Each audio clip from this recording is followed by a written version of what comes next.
Last క్లాస్లో శిలీంధ్రాలు అంటే ఏంటో తెలుసుకున్నాం కదా. ఇప్పుడు శిలీంధ్రాల్లో కూడా విష పదార్థాలు ఉంటాయి. శిలీంధ్రాలు కూడా విష పదార్థాలను విడుదల చేస్తాయి. అవేంటంటే మైకోటాక్సిన్. శిలీంధ్రాలు విడుదల చేసే విష పదార్థాలు ఏమంటారంటే మైకోటాక్సిన్ అంటారు. మైకోటాక్సిన్ శిలీంధ్రాల నుంచి విడుదల చేయబడే విష పదార్థం మైకోటాక్సిన్. నెక్స్ట్ ఉదాహరణకి ఏంటంటే ఇప్పుడు మనం వేరుశనగ విత్తనాలు తింటుంటాం. ఆ వేరుశనగ విత్తనాల్లో అప్లోటాక్సిన్ అనే విష పదార్థం ఉండడం వల్ల అవి చేదుగా మారుతాయి. వేరుశనగ విత్తనాల్లో అప్లోటాక్సిన్ అనే విష పదార్థం ఉండడం వల్ల అవి విత్తనాలు అనేవి చేదుగా ఉంటాయి. ఇవి తినడం వల్ల మనకి ఏమంటే హానికర శిలీంధ్రం మన ఒంట్లోకి చేరి మన శరీరానికి హాని కలిగిస్తాయి అన్నమాట.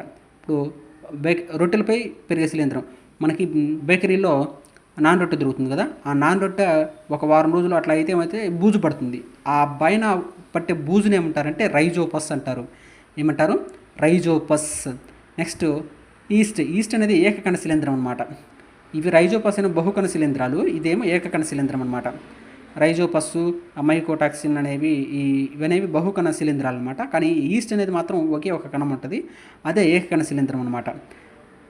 నెక్స్ట్ పుట్టగొడుగులు అనేదాన్ని మష్రూమ్స్. పుట్టగొడుగుల యొక్క పెంపకాన్ని మష్రూమ్ కల్చర్ అంటారు. దీనిలో చెప్పుకోదగింది పుట్టగొడుగులు అధికంగా ఉండే ఆహారం ఏంటంటే ప్రోటీన్లు. పుట్టగొడుగులు అధికంగా ఉండే ఆహార పదార్థం ఏది అని అడుగుతాడు.